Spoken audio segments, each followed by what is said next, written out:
찬송가 413장입니다. 내 평생에 가는 길 순탄하여 늘 잔잔한 강 같든지 큰 풍파로 무섭고 어렵든지 나의 영혼은 늘 편하다. 내 영혼 평안해. 내 영혼 평안해. 저마귀는 우리를 삼키려고 입 벌리고 달려와도 주 예수는 우리의 대니 끝내 싸워서 이기리라. 내 영혼 평안해. 내 영혼 평안해. 내 지은 죄주 홍빛 같더라도 주 예수께 다 아뢰면 그 십자가 피 다시 쓰사 흰 눈보다 더 정하리라. 내 영혼 평안해. 내 영혼 평안해. 저 공중에 구름이 일어나며 큰 나팔이 울릴 때에 주 오셔서 새 심판에도 나의 영혼은 겁 없으리. 내 영혼 평안해. 내 영혼 평안해. 아멘. 오늘도 하나님과 맞지 않는 내 생각과 내 삶을 하나님께 맞추는 갈라디아 2장 20절 속으로 들어가게 하심을 감사드립니다.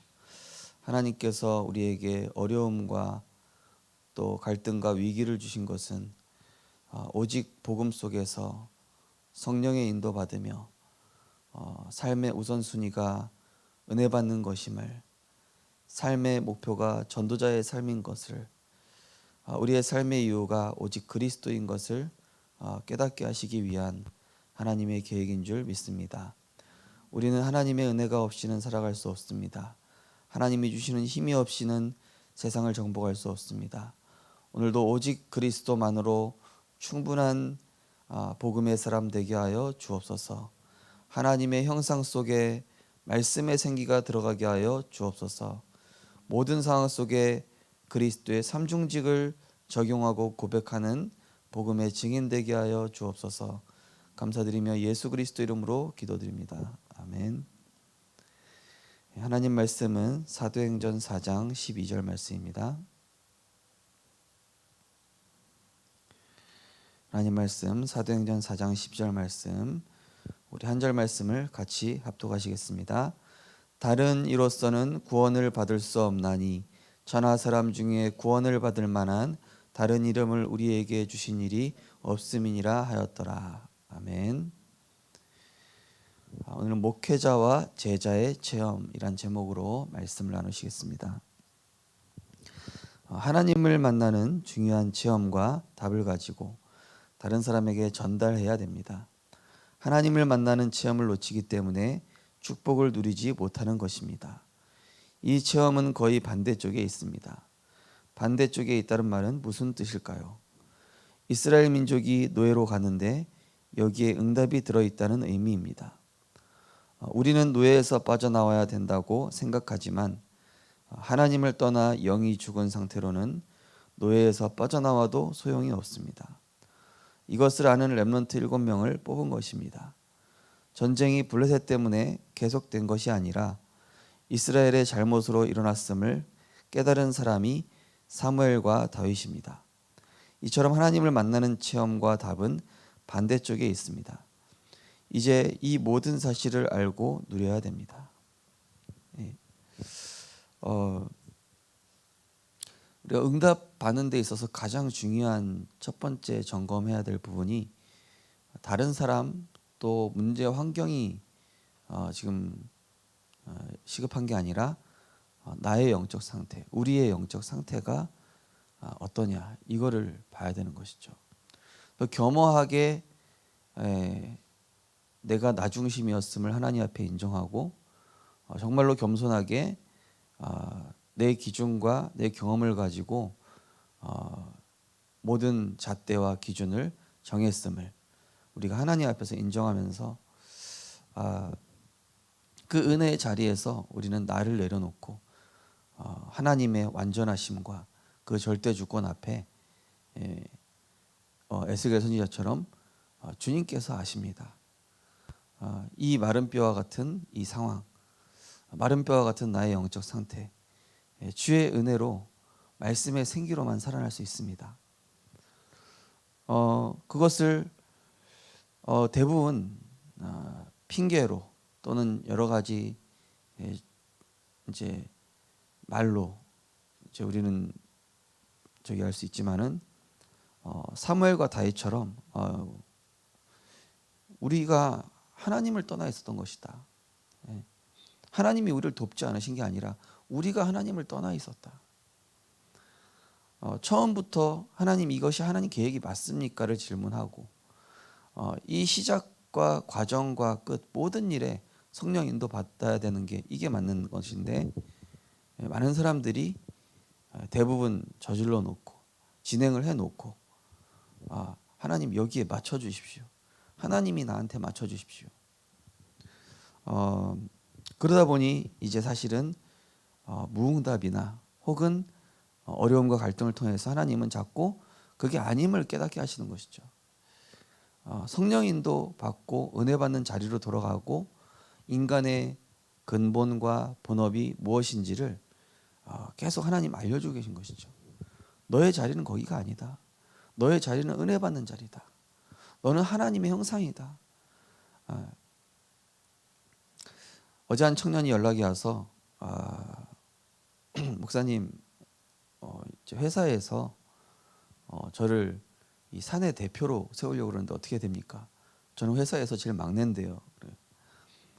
그만큼 이제 막내인데도 이 친구가 전도자의 삶을 누리면서 영적인 힘이 있으니까 회사에 막 이 도움이 되고 힘이 되는 거죠. 대표가 대표를 이제 그 중에 한 명 또 대표로 뽑으려고 하는데 막내인 얘를 뽑으려고 그러는 거예요. 그래서 그거 따라가지 말고 말씀 따라가고 진짜 복음의 것 다양보이고 그래도 오면 어쩔 수 없는데 계속 말씀 따라가라. 이거를 했을 때 내가 본질에서 벗어나냐 안 벗어나냐 이거를 체크해야 된다. 그렇죠? 우리는 대부분 본질은 생각 안 하고 예배와 말씀, 전도 선교 이거 본질은 이거 생각 안 하고 육신껏 따라가 버리고 세상 것 따라가 버리고, 예, 뭔가 육신적으로 문제 해결되면은 더 이상 예배 안 드리고, 갈급함이 사라지고 이렇게 되지 않습니까? 항상 우리는 본질로, 초심으로, 원래 자리로 돌아가야 되는 것입니다. 이걸 깨달은 사람이 바로 사무엘과 다윗이었고,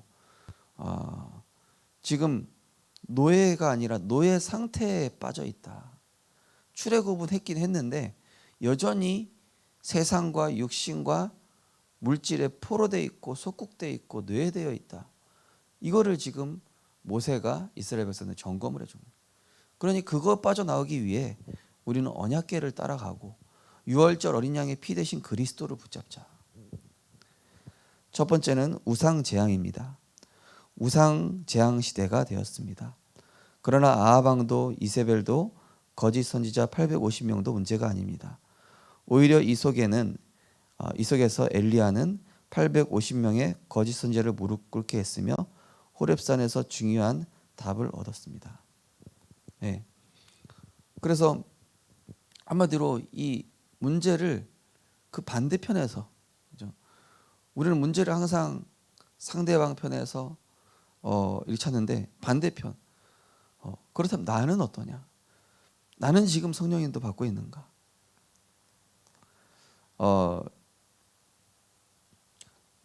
이 우상 시대의 큰 근본적인 문제가 무엇입니까?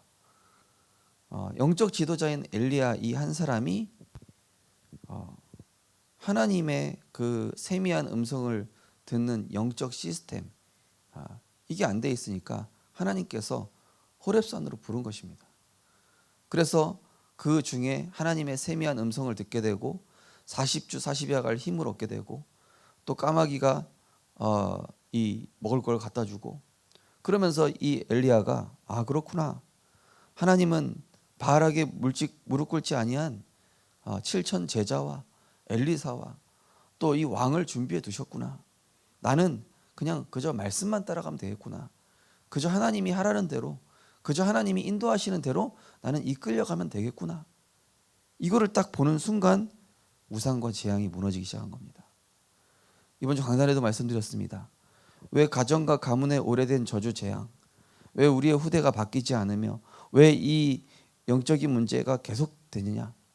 그거는 우리 선대들이 하나님 앞에 온전히 무릎 꿇으라는 사인인 것이죠. 저도 저희 부모님이 제가 이 게임에 중독됐을 때 아무리 뭐라고 해도 요지부동이었습니다. 제가. 근데 어느 순간부터 전도운동하러 가시더라고요. 네. 생명운동 하시더라고요. 그러면서 가정에서 예배를 드리게 되는데 저도 모르게 흑암이 꺾이는 거예요. 내가 이렇게 살면 안 되겠구나가 그냥 무슨 얘기도 안 했는데 깨달아지더라고요.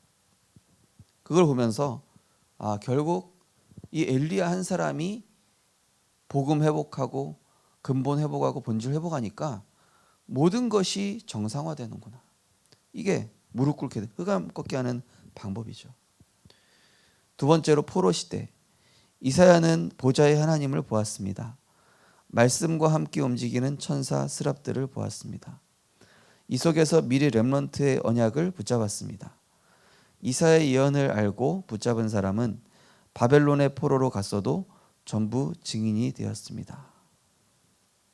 네, 한마디로 말씀을 붙잡을 때만 천군 천사 이 스랍들이 움직이는구나.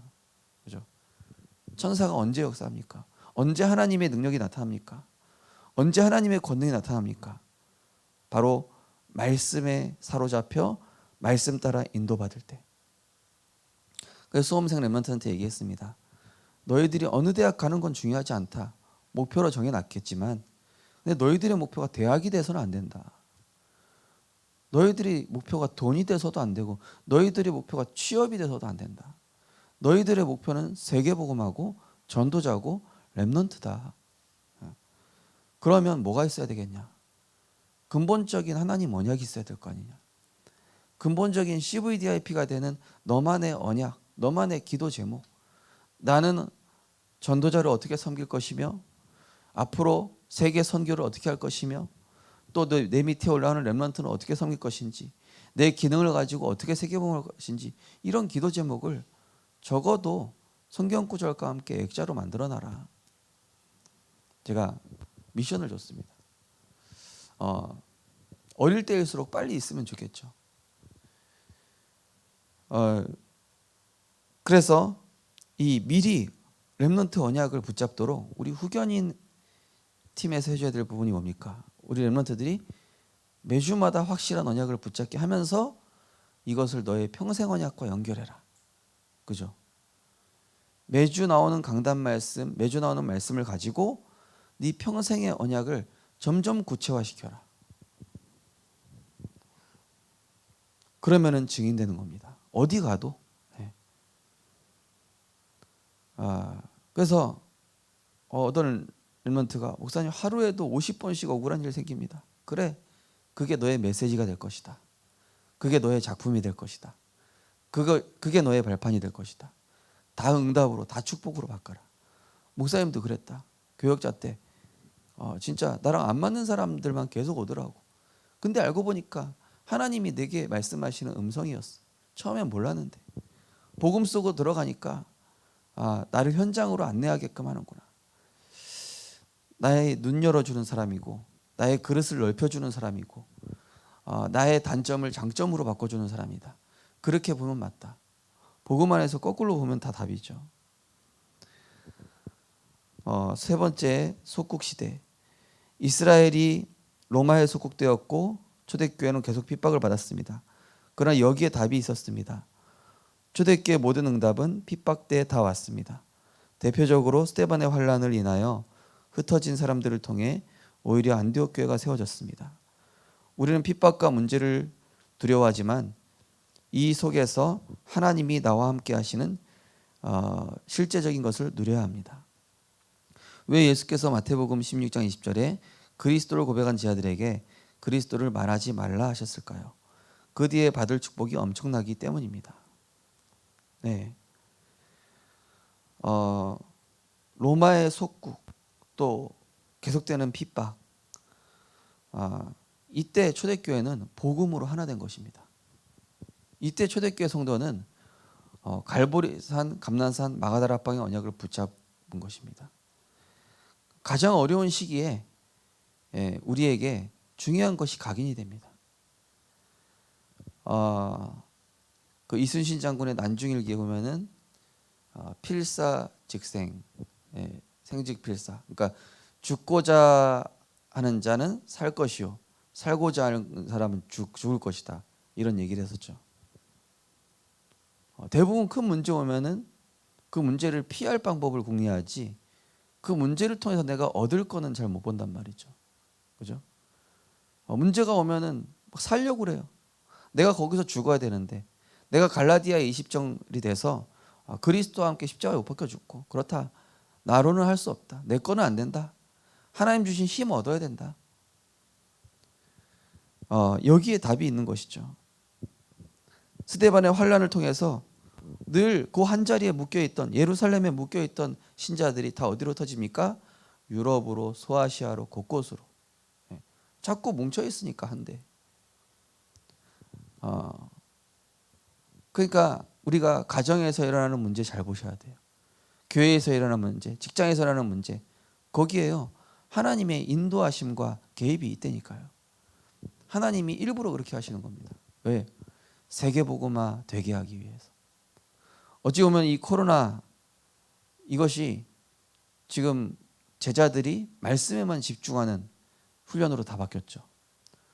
렘넌트 대회 같은 경우도 어떻습니까? 원래는 흥분의 도가니잖아요. 그죠?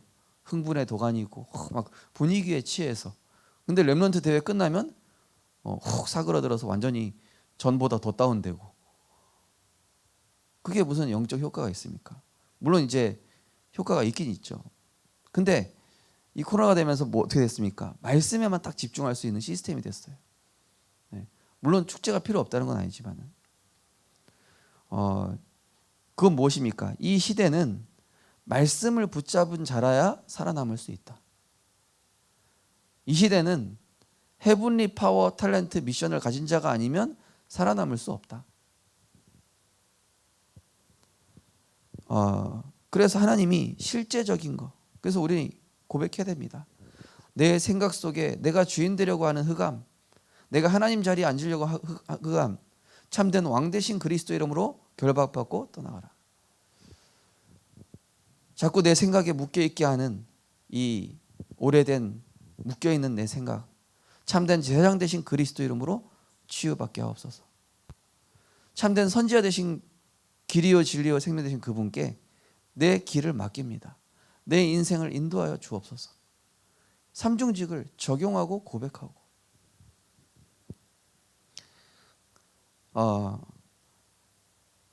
그리스도를 말하지 말라. 무엇입니까? 먼저 세팅돼야 된다.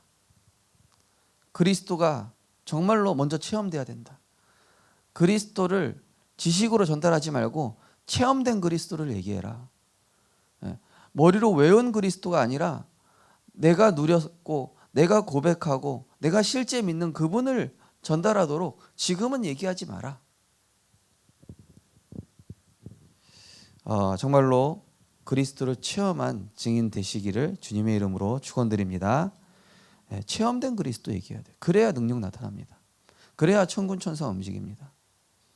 그래야 흑암이 꺾입니다. 우리 언약기도 함께 신앙 고백하겠습니다. 하나님께 감사드립니다. 저희의 눈을 열어주사 반대쪽에 들어있는 하나님의 큰 응답과 축복과 응답을 보게 하옵소서. 핍박과 문제를 두려워하거나 속지 않고 하나님의 것을 찾아 누리게 하옵소서. 그리하여 어려움과 갈등 중에 있는 사람들 앞에 증인으로 서게 하옵소서. 예수 그리스도 이름으로 기도하옵나이다. 아멘. 우리 합심해서 기도하겠습니다. 오늘도 하나님 말씀 체험하게 하옵소서. 성령이 임재하는 그곳에 가서 내게 역사하는 흑암이 꺾이고 불신앙이 꺾이고, 오늘도 하나님을 만나는 그 체험, 성령께서 내게 임재하는 그 체험, 말씀이 나를 사로잡아 내 생각과 마음이 복음과 전도를 향하게 되는 그 체험을 누리게 하셔서 근본적인 해방 누리게 하옵소서. 많은 사람들이 나에 묶여 있습니다. 세상에 묶여 있습니다. 육신에 묶여 있습니다. 거기에서 자유케 하시고 오늘도 나의 본질이 하나님의 형상임을, 전도자임을 기억하게 하셔서 오늘도 하나님의 은혜로, 하나님 주신 힘으로 헤븐리 파워 탤런트 미션으로 살아가고 빛을 비추는 플랫폼 파수망이 되게 달라고 우리 합심해서 기도하시고 자리 기도하시겠습니다. 사랑의 하나님, 은혜를 감사를 드립니다. 오늘도 하나님께서 우리에게 말씀을 통하여 마른 뼈와 같은 우리의 영적 상태에 말씀의 생기를 불어넣어 주시니 감사드립니다. 하나님, 우리는 하나님의 은혜가 아니면 마른 뼈와 같은 상태로 세상의 노예로 살아갈 수밖에 없습니다. 하나님, 우리의 생각과 마음과 영혼 속에 그리스도의 말씀이 충만히 채워지게 하여 주옵소서. 오늘도 지식이 아니라 하나님 만나는 체험하게 하여 주옵소서. 그리스도가 주인 되는 체험하게 하여 주옵소서. 성령의 인도받는 체험하게 하여 주옵소서. 그리스도께서 정말로 나의 온전한 주인 되어 주시옵시고 내 생각과 마음 완전히 내려놓고 하나님, 다른 것이 문제가 아니라 내 영적 상태가 정말로 하나님 앞에 점검되어야 됨을 우리가 확인하게 하시고, 정말로 우리 모든 성도님들과 렘넌트들이 하나님이 주신 은혜를 먼저 힘있게 하셔서 정말로 주의 천군과 천사가 말씀을 붙잡은 자를 통해 역사함을 확인하게 하여 주옵소서. 하나님은 말씀을 겸손히 받는 자에게 역사하십니다. 하나님, 내 생각을 내려놓고 말씀을 받는 자에게 역사하십니다. 그리스도를 고백한 자에게 역사하십니다. 하나님, 오늘도 우리 안에 담겨진 이 말씀 가지고 현장에 나아가게 하여 주옵소서. 내가 믿는 말씀 가지고 생명 살리게 하여 주옵소서. 내가 체험한 말씀 가지고 현장에 병든 자를 치유하는 성령의 역사 누리게 하여 주옵소서. 내 생각보다 내 계획보다 하나님의 말씀 따라가고 정말로 성령의 인도받고자 애쓰며 오늘도 반대편에서 답을 찾게 하여 주옵소서. 다른 사람 문제가 아니라 나의 영적 상태가 문제였음을, 환경이 문제가 아니라 내게 영적인 힘이 없었음을 점검하게 하시고 어디 가도 흔들리지 않는 반석과 같은 영적 시스템을 굳건하게 할 수 있도록 하나님 은혜 허락하여 주옵소서. 말씀을 대언할 수 있는 힘을 허락하여 주시옵소서. 말씀의 생기로 충만히 채워지게 하여 주옵소서. 그리스도만이 주인 되게 하여 주옵소서.